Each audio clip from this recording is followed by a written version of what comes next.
Oke, sekarang kita masuk ke pembahasan lagi gitu ya. Nah, sekarang kita akan membahas terkait dengan suatu materi, yaitu tentang tekanan.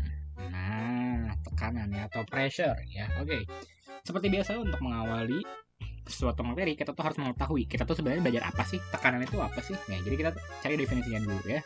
Oke, kalau aku secara pribadi ya, mendefinisikan tekanan itu sebagai apa sih? Jadi, kalau menurutku, tekanan itu adalah gaya yang bekerja gitu ya. Ini definisinya bikin sendiri ya BTW ya. Jadi kalau misalkan kalau sama modul atau sama sumber lain beda, ya tentu saja karena ini bikin sendiri. Oke. Jadi kalau tekanan itu adalah gaya yang bekerja. Nah, pada suatu bidang dengan luas tertentu. Nah, itu disebut dengan tekanan, ya. Kalau ada definisi yang lain, tentu saja ya, nggak apa-apa kalau misalkan kalian lebih suka pakai definisi tersebut. Kalau aku secara pribadi pakai definisi yang ini, ya. Tekanan adalah gaya yang bekerja pada suatu bidang pada luas tertentu. Kok pada dengan ya kayaknya. Ini kayaknya lebih merenah pakai katanya bukan pada tapi dengan gitu. Ya nggak sih? Setuju nggak sih? Ya. Ini kita ganti jadi dengan. Nah, gaya yang bekerja pada suatu bidang dengan luas tertentu. Ya. Nah, makanya gitu ya, kalau mau gampang gitu ya, secara fisika dia dirumuskannya kayak gini. Tekanan itu P, pressure, itu sama dengan force gaya dibagi area luas penampangnya gitu ya. Nah, makanya tekanan itu adalah gaya yang bekerja, F yang bekerja pada suatu A, pada suatu luas tertentu gitu ya. Yang mana ya luasnya ini luas penampang gitu. Nah, itulah yang disebut dengan tekanan ya. P itu tekanan. Nih, P itu tekanan ya. Dia satuan SI-nya Pascal, PA disingkatnya ya. Kalau F itu Newton, ini adalah gaya ya, seperti kita ketahui gaya itu dia satuannya Newton, dan A itu adalah luas, satuannya adalah meter persegi gitu ya. Jadi dalam hal ini dia bisa dikatakan satuannya Pascal itu setara dengan Newton meter persegi. Jadi kalau misalkan ada yang satuannya belum sama, itu harus disamain dulu ya. Jadi kalau misalkan nih luasnya ada satuannya cm persegi misalkan, dikali sama Newton. Nah ini kalau misalkan kalian tulisnya sebagai Pascal, ini salah ya. Jadi kalau mau ditulis sebagai Pascal itu harus dibuat menjadi Newton meter persegi dulu gitu, sesuai SI ya. Oke, langsung aja ya. Ini mah contoh aja dulu gitu ya. Kalau misalkan kalian gitu ya punya spidol, nah punya spidol, tahu kan spidol ya? Itu kan dia agak gede ya nggak sih? Penampangnya agak gede kan ya. Terus kalian tekan spidol kalian ke kulit kalian gitu. Nah ya, sakit nggak? Biasa aja. Mungkin kalau nekannya kekencangan bakal sakit gitu ya. Nah, coba sekarang bandingin sama kalian. Nah, ya kan? Bolpen kan ada jarumnya tuh. Ya kan? Bolpen tuh ada jarumnya gini. Nah, anggaplah gitu ya. Lebih sakit mana kalau ini ditusukin, misalkan didorong ke tubuh kalian? Pasti lebih sakit yang ini dong. Jawabannya, pertanyaannya kenapa?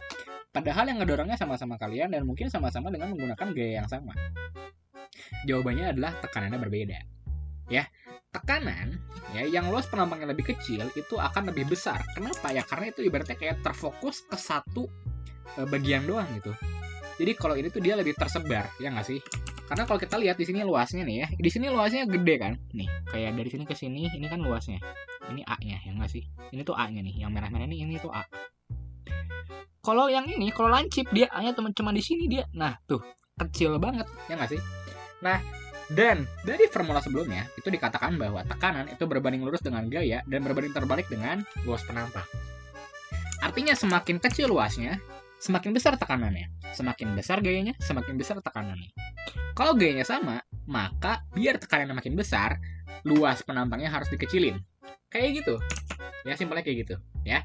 Karena ibaratnya kalau misalkan kalian ngasih gaya ke sini, misalkan ngasih gaya gitu ya.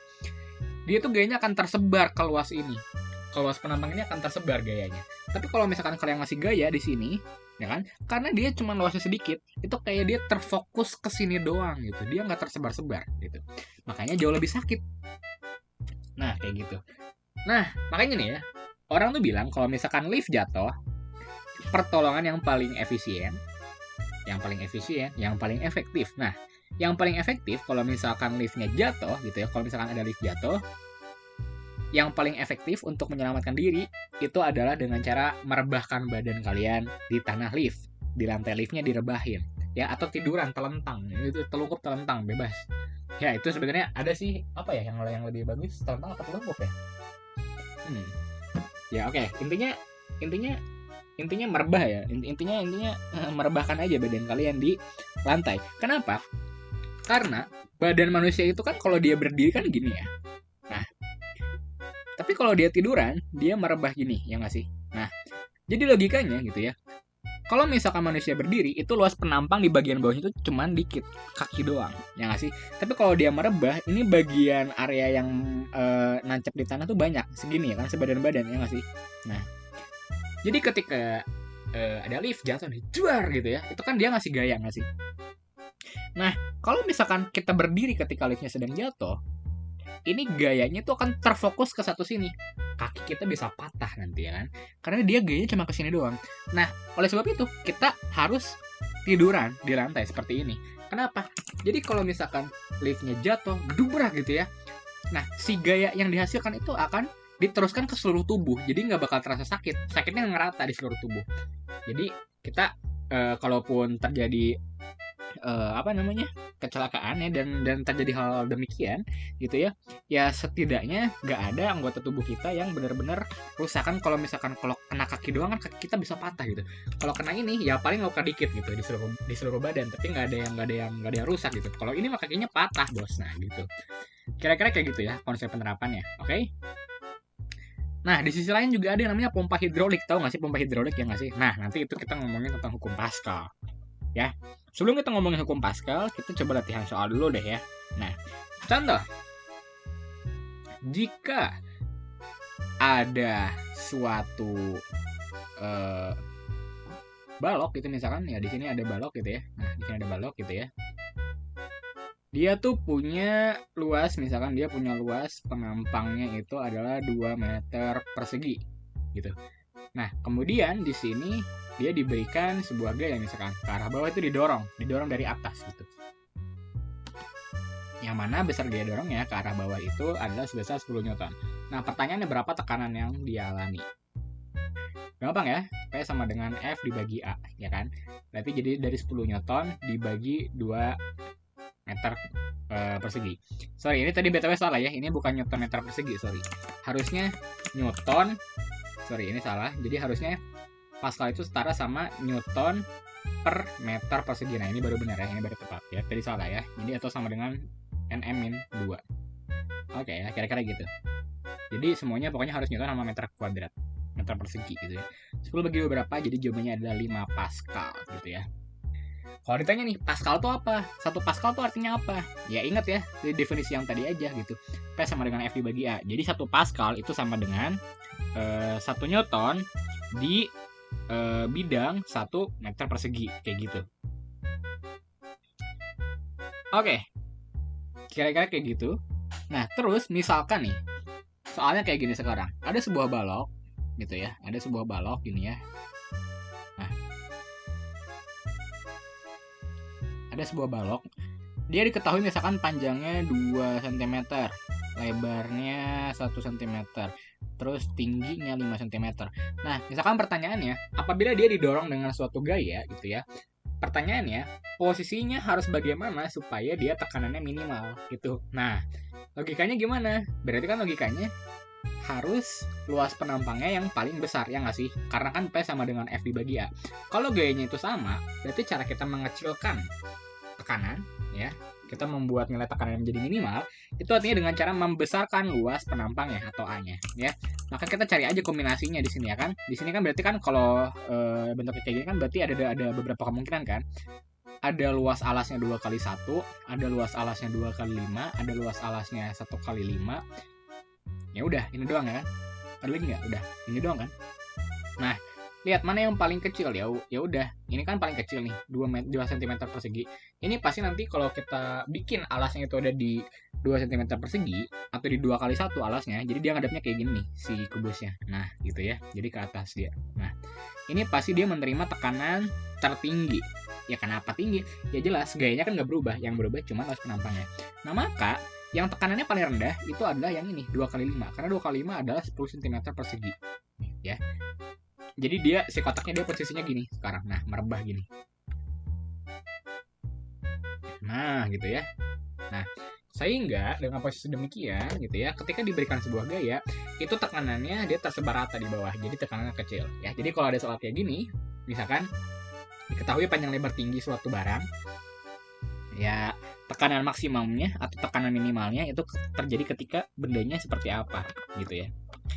Ya oke, kira-kira kayak gitu ya. Dan ini banyak banget contoh pemanfaatan ya. Contohnya ada di sepatu bola ya kan. Itu kan sepatu bola kan bawahnya ada lancip-lancip gitu kan. Jadi itu tuh biar cengkraman ke tanahnya kuat. Terus telapak kaki gajah besar. Kenapa ya? Karena masa gajah tuh besar. Kalau telapak kakinya kecil nanti yang ada tanahnya jadi bolong ya kan. Makanya telapak kaki gajah itu gede, karena udah memasanya gede. Kalau misalkan dia telapak kakinya gede, artinya masa si gajah itu akan tersebar di kakinya yang gede itu. Makanya dia aman-aman aja kan, dia nggak ngebolongin tanah gitu kan ya. Nah sebaliknya kalau misalkan kita mau ngebor gitu ya, atau pakai paku gitu kan, itu kan bor itu kan ujungnya kan tipis banget kan, lancip banget kan. Nah itu biar apa ya? Biar gampang ngebolonginnya ya kan, biar gampang ngebolonginnya, makanya lancip banget. Kira-kira kayak gitulah pengaplikasiannya di kehidupan sehari-hari.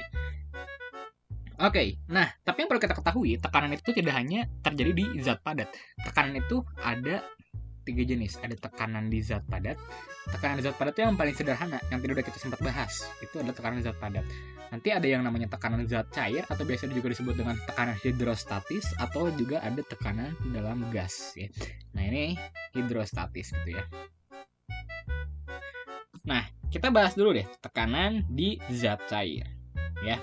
Nah, jadi sebenarnya di zat cair itu juga ada tekanan. Itulah kenapa kita sebagai manusia belum bisa menjelajahi lautan sampai dalam banget gitu kan ya. Masih banyak banget lautan yang belum terselami oleh manusia.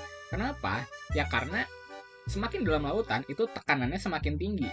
Kalau tekanannya semakin tinggi ya kita berenangnya juga susah ya kan. Nah, makanya kalau misalkan kita berenang di suatu kolam gitu ya, mungkin kalau di permukaan kita masih ngerasa ringan, ini mah gampang berenangnya. Nah tapi kalau kita berenang semakin dalam gitu ya, semakin dalam kita akan merasa susah banget buat bergerak. Kenapa? Ya karena tekanan di dalam air itu jauh lebih besar. Ya jadi konsepnya gini. Nanti kalau misalkan kita semakin dalam dari permukaan air, gitu ya kan makin dalam ya, itu tekanannya akan semakin tinggi. Jadi kalau misalkan nih ada si A berenang di sini, ya kan? Ini A misalkan. Terus si B berenang di sini, ini orang kayak ikan ya. Oke, terus C berenang di sini.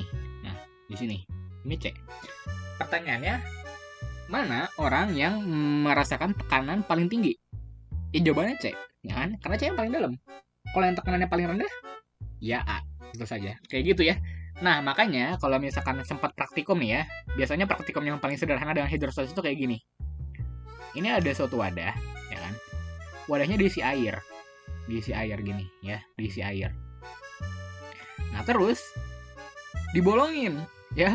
Nah dibolongin itu biasa 3, cukup 3 aja, 1, 2, 3 atau 4 lah, boleh 4 gitu. Nah nanti air yang di dalam ini akan keluar gitu. Nah tapi keluarnya itu beda-beda ya, jadi ini dari ke bawah dulu gitu ya.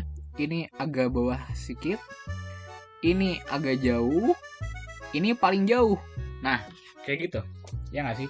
Jadi kalau misalkan kita melakukan praktikum dengan cara seperti ini, kita tuh tahu nih, ini kan lubangnya atas kan, artinya tekanan di sini itu paling rendah. Kenapa? Lihat aja nih, air yang ketekan keluar pendek banget ya kan, cuman nyampe sini doang gitu, udah langsung jatuh dia. Kalau di sini tekanannya lumayan tuh, lebih jauh dari yang awal, baru dia jatuh. Tekanan di yang ketiga lebih besar lagi tekanannya, tuh lebih jauh lagi airnya, ya nggak sih? Dan tekanan yang paling bawah itu adalah tekanan yang paling tinggi. Kenapa? Lihat aja nih, airnya tertekan jauh banget kan, gitu, set. Makin jauh airnya, makin besar tekanannya. Ya, kayak gitu ya. Ini kalau dari praktikum hidrostatis itu kayak gini. Nah, inilah yang disebut dengan tekanan hidrostatis ya. Tekanan hidrostatis sendiri gitu ya, dirumuskan dengan ya ini pH itu tekanan hidrostatis ya maksudnya, sama dengan Rho dikali G dikali H.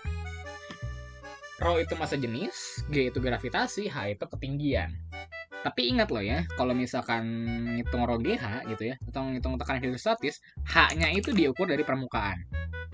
Ya, jadi kalau misalkan mau ngitung tekanan B, berarti Rho air dikali gravitasi dikali dari sini ke sini. Nah, ini H. Ya, jadi bukan dari dasar ke sini, bukan dari dasar ke objeknya, tapi dari permukaan. Nah, kalau dari sini salah. Ya, yang benar adalah dari permukaan. Kayak gitu ya. Nah, ini baru benar gitu ya. Jadi permukaan. Jadi kalau ngitung H, ingat H itu yang dimaksud adalah ketinggian atau kedalaman dari permukaan, kayak gitu ya. Nah, pertanyaannya, dari mana konsep ini bisa muncul? Dari mana permukaan ini bisa muncul? Kan tadi kita tahu kalau misalkan tekanan itu adalah gaya yang bekerja pada suatu luas bidang tertentu. Ya kan? Nah, sebenarnya tekanan hidrostat itu sama aja. Dia itu sama-sama gaya dibagi luas penampang gitu. Nah, cuman kalau di dalam air, kan kita nggak bisa ngebayangin ya mana gaya mana luas penampang ya kan. Agak rumit gitu. Sebenarnya kalau gayanya ya gaya berat ya kan. Orang ini kan gaya beratnya ada kan. Nah, itu si gayanya F-nya bakal jadi gaya berat gitu ya. Maka aku ubah nih F-nya jadi M dikali G misalkan ya, W gitu ya, M dikali G gitu ya, dibagi luas penampang. Luas penampangnya apa sih? Nih ya, kalau kita ingat-ingat lagi ya, massa itu ada hubungannya juga sama si air ya nggak sih? Kenapa? Karena kalau kita ingat-ingat massa jenis gitu ya, massa jenis gitu ya, ini maksudnya gaya berat di air ya gitu ya. Jadi massa jenis itu kan kita tahu adalah massa dibagi volume gitu kan ya. Contohnya nih, air itu punya massa jenis 1 liter per kilogram. Artinya 1 liter air itu sama dengan 1 kilogram air gitu kan ya. Nah, artinya kalau kita mau nyari tahu massa air, itu kita tinggal bisa tahu massanya dari volume sama massa jenis. Ya kan? Karena dengan rumus ini kita bisa cari ruas, jadinya massa sama dengan massa jenis dikali volume ya kan. M sama dengan Rho dikali V. Betul kan? Nah, maka di sini berat air di sini bisa ditulis ya, masanya jadi Rho kali V. Jadi di sini aku tulis Rho dikali G dikali V. Sama aja kan ya? Atau mau nulis V dulu gini baru G, nggak apa-apa kan, sama aja kan ya, sifat komutatif ya kan? Dibagi A. Nah, kalau kita ingat lagi gitu ya, Rho GV per A nih.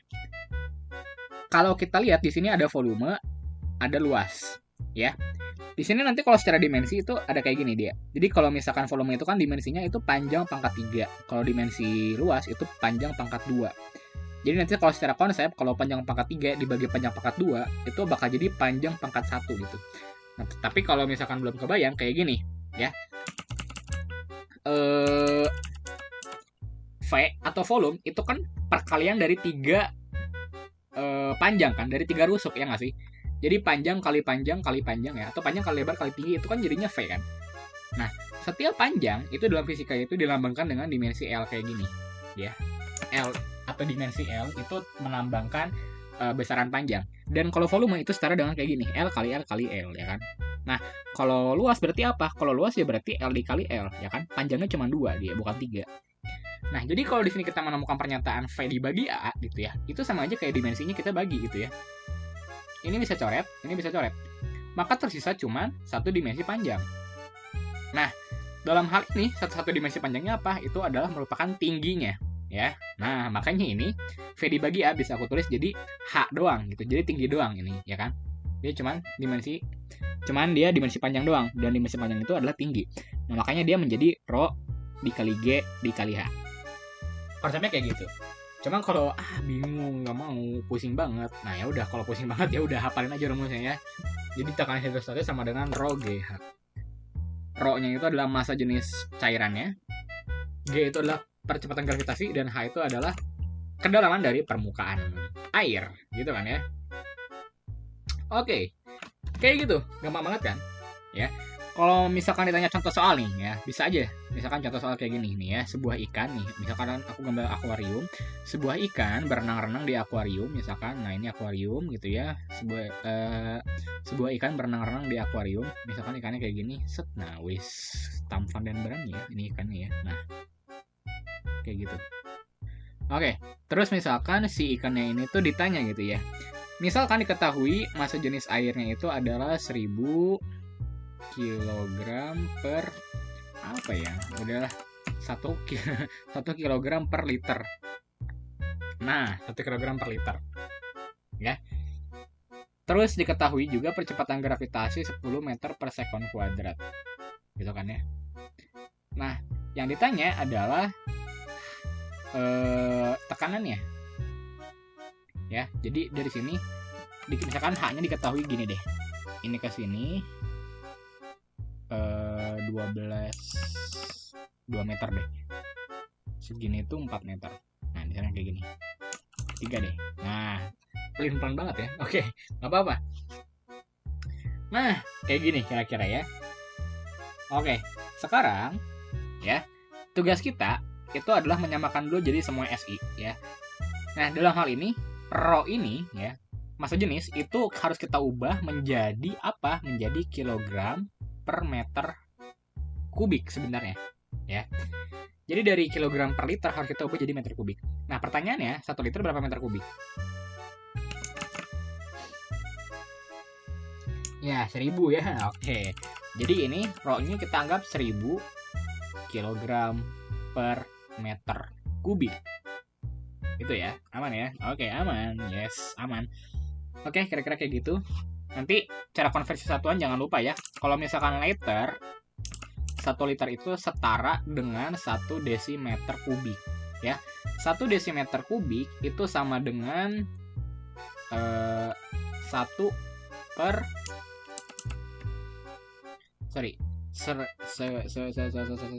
sabar, aku jadi bingung ya. 0,001 meter kubik ya, kayak gitu ya. Amannya kayak gitu. Jadi kalau misalkan nih diketahui massa jenisnya itu 1 kg per liter, berarti kan ini 1 dikali kilogramnya kan masih kilogram, liternya mau dijadiin meter kubik, berarti kan 0,001 meter kubik ya kan. Nah ini berarti 0,01 dikali 1 dikali 1 per 0,01, ya udah jadi 1000 gitu ya. Kalau masih bingung tentang konversi satuan, ya paling harus ingat aja sih. Harus ingat aja ya, ini harus diingat ya, ini liter ke meter kubik gimana cara jembatannya. Ya ini jembatannya ini di sini ya. Terus kalau misalkan dari meter kubik itu naik satu satuan itu harus dikaliin pangkat 3 gitu ya. Jadi kalau misalkan nih, kan kalau sentimeter misalkan ke meter itu kan dikali 100 dan dibagi 100. Kalau dia sentimeter kubik dan meter kubik, dia bukan dikali 100 tapi dikali 100 pangkat 3 ya. Jadinya bukan 100 lagi. Seperti itu ya. Oke, lanjut ke soal yang tadi ya. Nah, berarti kita udah tahu nih kalau misalkan rho atau massa jenisnya itu adalah 1000 kg per meter kubik gitu ya. Dan gravitasinya adalah 10 meter per sekon kuadrat. Maka tekanannya itu adalah apa tadi? Rho dikali G dikali H ya kan. Nah, rho-nya berapa? Rho-nya 1000, gravitasinya 10, H-nya lihat berapa? 2 dikali 3. Ya kan? 2 kali 3. Kok 2 kali 3? Bukan 2 kali 3. Iya, kena prank. Oke. Tadi yang dimaksud H itu apa sih? Kedalaman dari permukaan air ya kan. Nah, ini diketahui ya. Segini tuh 3 meter. Jadi kedalamannya 3 meter. Tapi si ikan ini dia berada 2 meter dari tanah gitu ya. Maksudnya dari dasar air gitu ya. Berarti kalau dari sini ke sini berapa? Ya udah tinggal 3 meter kurang 2 meter lah. 1 meter, ya nggak sih? Nah, maka hanya itu 1 dikali 1.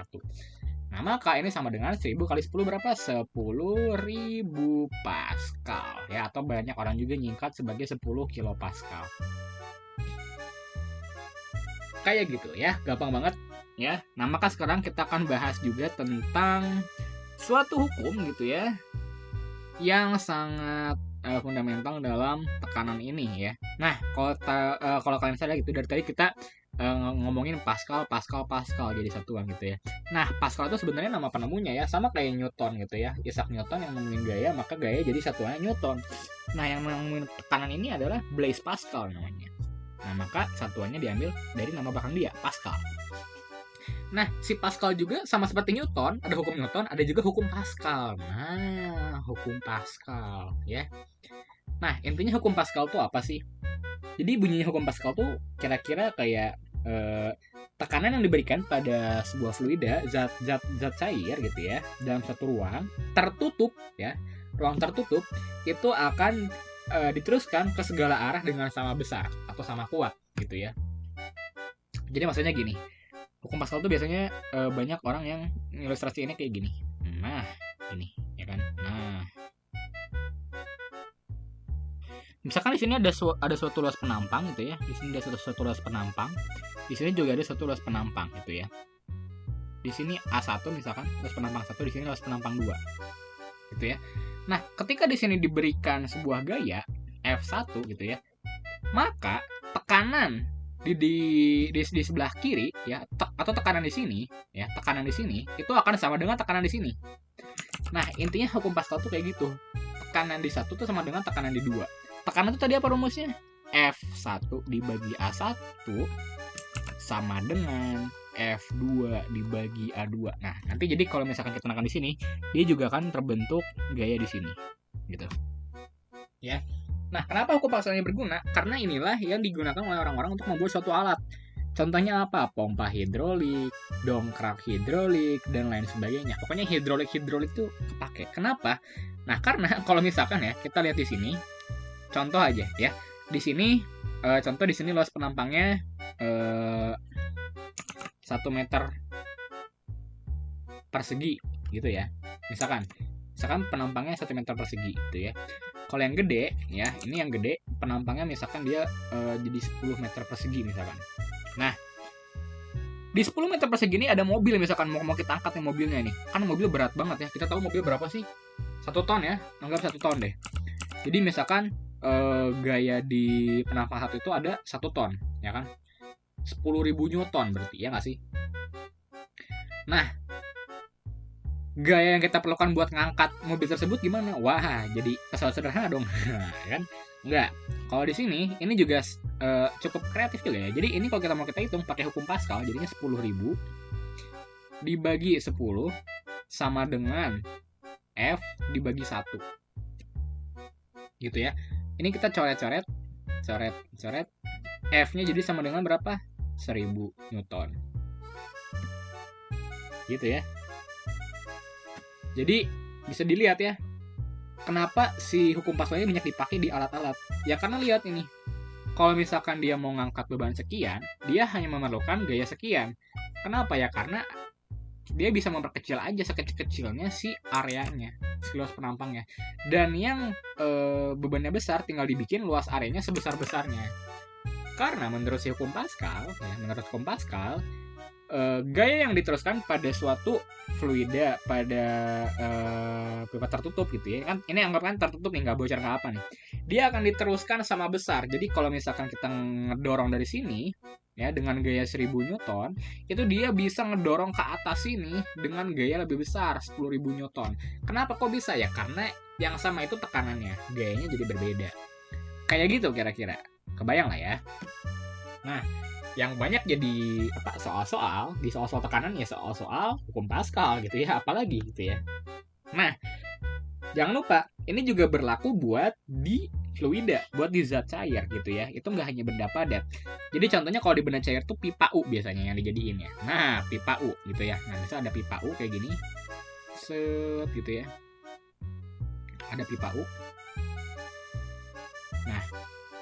Nah, di pipa U ini misalkan diketahui ada 2 buah cairan gitu ya. Jadi di sini ada air gitu ya. Jadi cairan yang pertama adalah air gitu ya. Cairan yang kedua adalah nggak tahu ini cairan apa sih, nggak tahu. Tapi dia warnanya warna merah misalkan. Nah, di sini ya. Jadi di sini ada cairan warna merah. Sisanya itu adalah berupa air. Nah, kayak gitu ya. Misalkan kayak gini ya. Jadi dia tuh nanya nih. Misalkan ya. Ini kalau misalkan dari sini ke sini, ini tingginya misalkan 3 cm gitu. Dari sini ke sini, ya, ini kan berarti kan kita harus nyamain dulu ya dasarnya ya. Nah, ini. Misalkan dari sini ke sini 2 cm gitu. Ya. Terus kayak apa ya? Kita tahu massa jenis air kan? Massa jenis air. Jadi massa jenis air, rho air itu adalah berapa tadi? 1000 kg per meter kubik ya. Nah, di sini misalkan yang ditanya itu adalah massa jenis fluida yang tidak diketahui gitu ya. Misalkan aku tulisnya rho n gitu ya. Rho n-nya nggak tahu gitu ya. Rho n itu adalah rho yang ini, yang fluida warna merah ini. Gimana cara nyarinya? Gampang aja. Kita pakai tadi konsep hukum Pascal di pipa U ya. Jadi tekanan di A sama dengan tekanan di B. Ya, dalam hal ini ya ini tekanan di air ya kan. Berarti tekanan di air sama dengan tekanan di suatu zat yang belum kita ketahui gitu ya. Anggaplah N namanya gitu ya. Jadi ini tuh F air dibagi H, jangan lupa ini hidrostatis. Kalau hidrostatis kita kalau mau pakai F per A bakal jadi rumit. Nah maka langsung kita pakai rho GH di sini. Karena kita pakainya ini zat cair kan, maka kita pakainya tekanan hidrostatis. Nah ini sorry nih, ini BTW garisnya kurang lurus ya. Ini harusnya gini nih. Nah gini ya. Jadi garisnya tuh lurus. Oke. Dari 2 sampai 3 itu lurus ya. Aman ya. Oke. Lanjut. P air berarti kan kita rho GH, tapi rho-nya rho air, G-nya kan sama ya, pasti dia sama. H-nya H air. Sama dengan rho punyanya si N dikali G dikali H punyanya si R. Ya nggak? Gitu kan ya. Nah, di sini karena ada sama-sama ada G, G-nya bisa kita coret. Tek, tek. Nah, maka dia persamaannya jadi rho air dikali H air. Ya, rho air dikali H air. Sama dengan rho N dikali HN. Gitu ya. Nah, lihat rho airnya apa nih di sini? Rho airnya 1000 kan, tadi 1000. Nah, H airnya berapa? H airnya di sini 2 cm, ya kan? 2 cm. Nah, di sini kita mau nyari rho N kan? HN-nya tahu nih kebetulan. HN-nya ini 3 cm, ya kan? Berarti sama dengan 3 dikali rho N, gitu. Nah, dikali rho N. Loh, kenapa satuannya nggak diubah dulu? Kan ini 3 cm. 2 cm, kenapa nggak jadi 0,02 sama 0,03? Dalam hal ini kan konteksnya persamaan. Kalau persamaan itu nggak terlalu penting buat menyamakan satuan, gitu ya. Yang penting satuan kiri sama satuan kanan itu sama. Kalau yang kiri cm, yang kanan juga cm. Kalau yang kiri liter, yang kanan juga liter. Kayak gitu sebenarnya. Kita nyamain kesatuan SI itu ketika mau nyari tekanannya doang gitu. Jadi bukan disamain gitu ya. Sekali lagi kayak gitu ya. Jadi nanti kalau ada persamaan-persamaan lagi di fisika itu nggak perlu dipakai SI. Tapi kalau misalkan mau aman gitu ya, ya udah nggak apa-apa ubah aja. Kalau misalkan masih belum terlalu paham, nggak apa-apa ubah aja gitu ya. Oke. Nah, di sini jadinya 1000 dikali 2 berapa? 2000. 2000 per 3 itu sama dengan rho N. Nah, maka ya udah kita tahu kan. Berarti massa jenis dari fluid yang kita tidak ketahui itu adalah senilai 2000 per 3 kg per meter pangkat 3. Ya, ini dari mana? Karena kan aku tadi bilang kan kalau misalkan di kanan cm, di kiri cm. Karena di kanan nih kita pakai kilogram per meter pangkat 3, di kanannya juga harus pakai kilogram per meter pangkat 3 gitu ya. Jadi jawabannya adalah 2000 per 3 kg meter kubik gitu ya. Atau kalau misalkan mau disederhanain ya jadinya 2000 bagi 3 itu sekitar 666 gitu ya. Jadi ini si rho N ini sekitar 666,66 kg per meter pangkat 3. Kayak gitu ya. Aman ya? Oke, kita udah nyampe tadi ya. Wow, udah lumayan ya. Nah, dan di sini yang harus kalian ketahui gitu ya. Di suatu fluida itu ada fenomena menarik banget yang ditemukan sama Archimedes gitu ya. Nah, jadi itu dulu Archimedes tuh ditantang gitu ya. Nih, storytelling nih ya. Jadi dulu tuh Archimedes tuh ditantang sama seorang raja buat nyari tahu mahkota rajanya ini tuh emas asli apa bukan, tapi tanpa memecahkan si mahkotanya, tanpa dibongkar mahkotanya tuh. Nah, jadi si Archimedes itu pada suatu hari itu dia berendam di bak mandi dan dia melihat bak mandinya itu airnya meluap ketika badannya dimasukin. Nah, dari situ dia dapat ide, oh iya mahkotanya tinggal dicelupin aja ke air, nanti air yang keluar itu sama dengan volumenya, gitu kan ya. Jadi dia juga menemukan konsep gaya apung yang di sini kita sebut sebagai gaya Archimedes. Nah, ada yang namanya hukum Archimedes yang mana ini tuh menyatakan hukum gaya apung gitu ya. Nah, jadi hukum Archimedes itu bilang apa sih kalau misalkan dia bilang kalau gaya apung atau gaya Archimedes itu sama dengan rho dikali G dikali V gitu ya. Nah, ini sekalian tahu aja gitu ya. Jadi kalau misalkan gitu ya, sebuah benda masuk ke dalam suatu zat cair gitu ya, dia itu sebenarnya mengalami gaya apung ke atas gitu ya. Jadi misalkan si ikan ini dia ngalamin gaya apung ke atas sebenarnya gitu ya. Cuman kalau dia tenggelam artinya apa? Artinya gaya berat dia masih lebih berat daripada gaya apung. Gaya berat dia masih lebih besar daripada gaya apung. Tapi kalau misalkan ada yang mengapung gitu ya, contoh apa nih? Contoh misalkan kapal. Kapal kan kalau misalkan ada air di sini ya kan, misalkan di sini ada air gitu ya. Terus ada kapal, ini kan kapalnya bisa mengapung. Kenapa dia nggak tenggelam? Ya karena gaya apung si kapal itu jauh lebih besar daripada gaya berat si kapal. Kayak gitu konsepnya ya kan. Nah, itulah yang disebut dengan gaya Archimedes. Semakin besar volumenya, maka semakin besar juga gaya Archimedesnya. Makanya kalau kalian tahu gitu ya, perahu atau misalkan kapal feri itu selalu ada ruang kosongnya. Ruang kosongnya itu digunakan buat apa? Buat nambah-nambahin volumenya tanpa menambahkan masanya. Kayak gitu sebenarnya idenya ya, sangat sangat cemerlang ya. Jadi di kapal ini kan segini berisi kan, sisanya kosong. Nah, sisanya yang di sini tuh kosong, ya dipakai buat orang-orang duduk kan. Nah, di sini tuh kosong. Nah, inilah yang membuat volumenya itu jadi besar, tapi tanpa menambah massa gitu ya. Karena kan massa kan menambah berat kan. Nah, jadilah di sini mengakibatkan gaya apung ke atas itu lebih besar daripada gaya berat dia ke bawah, kayak gitu ya. Oke, kira-kira kayak gitu. Kita tadi udah bahas tekanan zat padat sama tekanan zat cair. Yang belum kita bahas tinggal satu, yaitu tekanan gas gitu ya, tekanan gas. Kalau tekanan gas ya sebenarnya cuman apa ya tekanan gas itu ya? Cuman kayak teori-teori lah gitu ya, cuman teori-teori gitu ya. Oh iya, aku lupa singgung sesuatu nih. Tadi di gaya Archimedes ya, itu ada sebenarnya ada tiga kondisi ketika seseorang masuk ke air gitu ya, atau ketika sebuah benda masuk ke air. Ya. Jadi kalau misalkan ada air nih di sini ya, kita bikin air dulu, kita bikin kolam.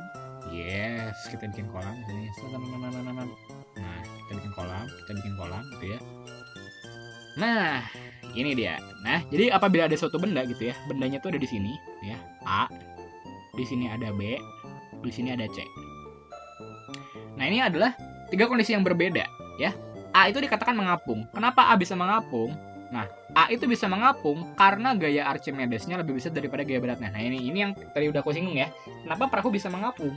Karena gaya apungnya itu lebih besar daripada gaya beratnya. Karena di perahu itu banyak sekali ruang kosongnya kan. Sehingga membuat volumenya itu besar, tapi masanya tidak bertambah, kayak gitu. Nah, itu yang dikatakan dengan mengapung. Ini namanya mengapung. Nah, kalau B itu dia melayang. Jadi sebenarnya dia itu nggak jatuh di dasar air gitu. Tapi dia nggak ke permukaan juga gitu. Jadi dia benar-benar melayang aja. Jadi kayak di sini naik turun. Nah, itu namanya melayang. Kalau di air juga ada yang namanya melayang kayak gitu ya. Itu terjadi ketika ya gaya berat sama gaya apungnya itu setara, sama gitu ya. Ya, jadi kayak dia kan berarti resultannya 0 ya kan, kayak gitu kan. Jadi kayak dia sebenarnya diam aja, cuman kan kayak ke bawah air terus ke bawah apa gitu kan ya. Nah, jadi ya melayang dia ya. Nah, dan yang C, ini C mah udah jelas dia tenggelam. Kenapa? Ya karena gaya apungnya jauh lebih kecil daripada gaya beratnya. Nah, ini namanya tenggelam. Nah, tenggelam. Ya, ini 3 konsep ya. Barangkali ada, jangan dilupain ya. Yes, oke. Sekarang kita lanjut ke tekanan gas ya. Nah, tekanan gas itu ya sebenarnya cuma teori doang ya. Jadi kalau tadi mah kan kita ngomonginnya tekanan itu kan pakai Pascal ya kan. Nah, kalau gas itu satuannya bukan Pascal, tapi kita pakai ATM atau CMHG. Wis. ATM sama CMHG gitu ya. Jadi emang tekanan gas ini tuh alat ukurnya itu ada alat ukur khususnya gitu ya. Yaitu namanya barometer ya. Tekanan buat ngukur gas itu adalah barometer gitu ya. Dan ini ATM sama CMHG itu apa sih gitu ya? ATM itu ya, ini bukan buat ngambil duit ya, ini tuh singkatan dari atmosfer, cuma disingkat jadi ATM gitu ya. Nah, tapi ini tuh juga bisa sebenarnya diterjemahin ke Pascal, dikonversi ke Pascal. Jadi satu ATM, satu atmosfer itu ya setara sebagai 11.325 Pascal lah gitu ya. Jadi kalau mau ngubah ke Pascal ke ATM ya gitu caranya ya. Nah, dan patokan dari tekanan gas di bumi ya, di atmosfer bumi itu tuh dia dari permukaan laut ya. Jadi kalau di permukaan laut itu tekanan gasnya itu adalah rata-ratanya itu adalah sebesar 1 ATM. Atau kalau dalam CMHG itu 76 CMHG. Nah, itu permukaan laut. Dan kalau kita makin ke atas, jadi kalau dari laut kita ke gunung misalkan, ya, kalau kita naik 10 meter gitu ya, itu dia akan tekanannya itu akan berkurang. Ya, tekanannya akan berkurang 1 cmhg. 1 mmHg maksudnya. Ya. Akan berkurang 1 mmHg setiap 10 meter. Nah, kayak gitu ya. Setiap 10 meter dikurangin 1 mmHg gitu ya.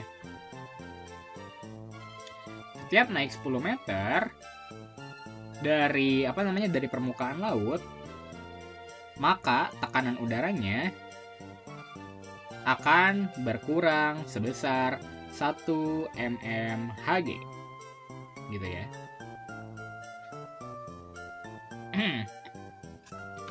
Dan oh iya, aku tadi belum ngomong ya, cmhg itu apa. cmhg sama mmHg itu dia tuh maksudnya adalah dari air raksa. Nah, ya jadi sentimeter air raksa sama milimeter air raksa ini tuh ya. Hg itu air raksa gitu ya. Dan ya kira-kira kayak gitu. Sebenarnya tekanan gas teorinya gitu doang sih. Jadi dia patokannya dari permukaan laut. Di permukaan laut itu tekanannya itu rata-ratanya tuh sekitar 1 atm atau 76 cm baru ngomong centimeter air raksa cmhg gitu ya. Dan ketika kita naik misalkan kita mau naik ke gunung, setiap kita naik 10 meter itu tekanannya berkurang sebesar 1 mmHg kayak gitu ya. Jadi kalau misalkan ditanya nih, tekanan udara paling tinggi itu di mana? Di atas laut atau di bawah? Nah, jawabannya apa? Ya, bisa dipikirkan dan dijawab.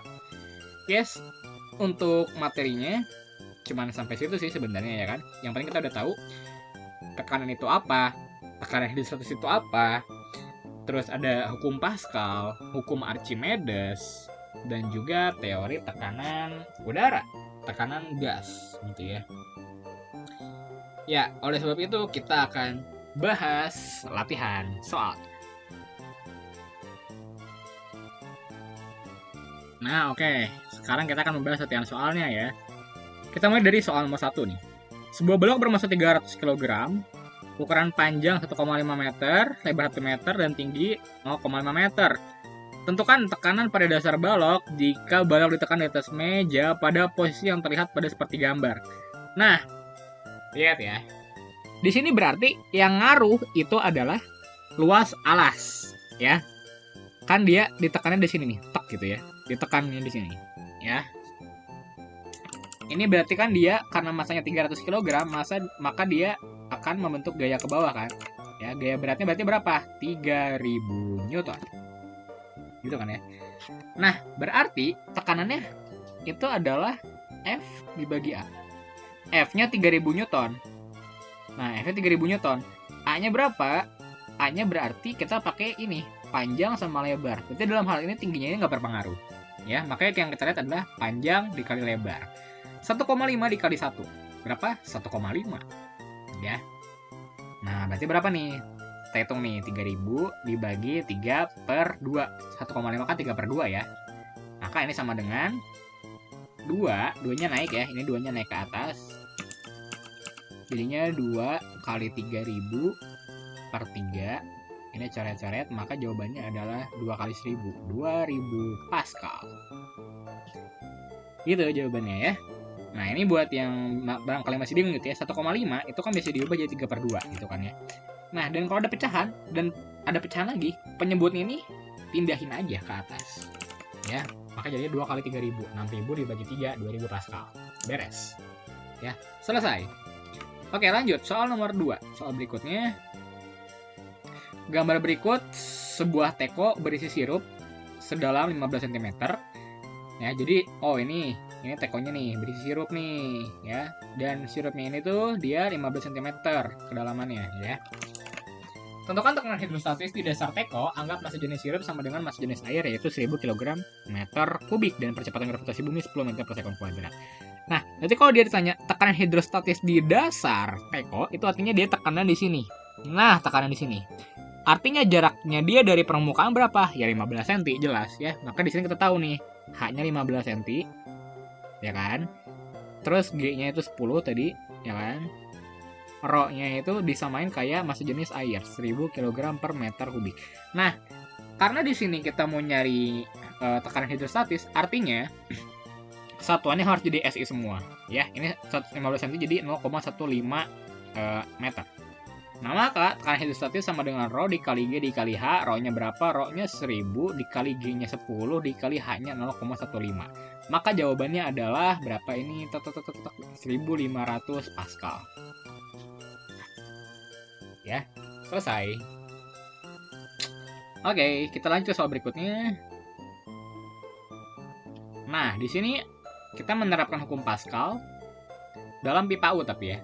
Untuk memperkirakan massa jenis suatu zat cair menggunakan pipa U, nah, setelah zat cair tersebut dituangkan ke dalam pipa U yang berisi air, kondisinya sebagai berikut. Nah, di sini kita tahu nih, berarti kan kita ambil dulu garis lurusnya, ya. Kita tarik garis lurus di sini. Nah, gitu ya. Nah, ketika kita tarik garis lurus, kita tuh mengetahui satu hal, kalau misalkan gitu ya, dari garis lurus ini gitu ya, ketinggian air sama ketinggian zat cair yang mau kita ukur ini beda ya. Ini ketinggiannya 8, ini ketinggiannya 5. Nah, gitu.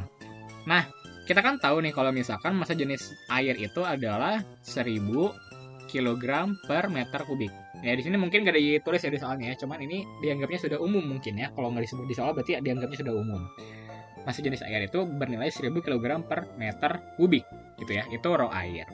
Nah, berarti H air juga kita tahu H air berapa? H air adalah 5 cm, ya kan? Nah, H zat cairnya gitu ya, Hx misalkan, jadi ketinggian cairan X gitu ya, itu 8 cm. Nah, gimana tadi caranya? Menurut hukum Pascal ya kan, tekanan di air sama dengan tekanan di zat X ya kan, berarti Rho GH air, jadinya Rho air dikali G air, dikali G emang nggak ada G air G zat X ya, nggak, G doang. Rho air dikali G dikali ketinggian air sama dengan Rho X dikali G dikali HX ya. Massa jenisnya berapa? 1000, gravitasi 10, ketinggian air 5 sama dengan massa jenisnya nggak tahu, gravitasinya 10 dikali ketinggiannya berapa? 8. Ya, dalam hal ini kan gravitasi nggak ngaruh ya, jadi ini bisa dicoret, ini bisa dicoret gitu. Nah, maka jadinya ini 1000 dikali 5 berapa? 5000 sama dengan 8 Rho X. Gitu ya, 8 Rho X. Maka massa jenisnya berapa? Massa jenisnya itu adalah 5000 dibagi 8. Kayak gitu ya. Nah, maka 5000 dibagi 8 bisa kita hitung menjadi menjadi 5000 dibagi 8 itu adalah 625 Pascal. Kilogram per meter kubik. Jawabannya jadi 625 kg per meter kubik. Aman ya? Yes, kita lanjut ke soal berikutnya. Dan kebetulan ini adalah soal terakhir yang menutup video kali ini, ya. Perhatikan gambar di bawah. Ya, diameter penampang 1 adalah 5 cm. Ya, jadi ini diameternya adalah 5 ya. Jadi kita tahu D1 adalah 5. Nah, berarti kan ini berbentuk lingkaran ya di sini luasnya ya. Jadi di sini kita harus lihat, ini yang diketahui itu diameter, bukan luas penampang. Diameter penampang yang kedua adalah 20 cm.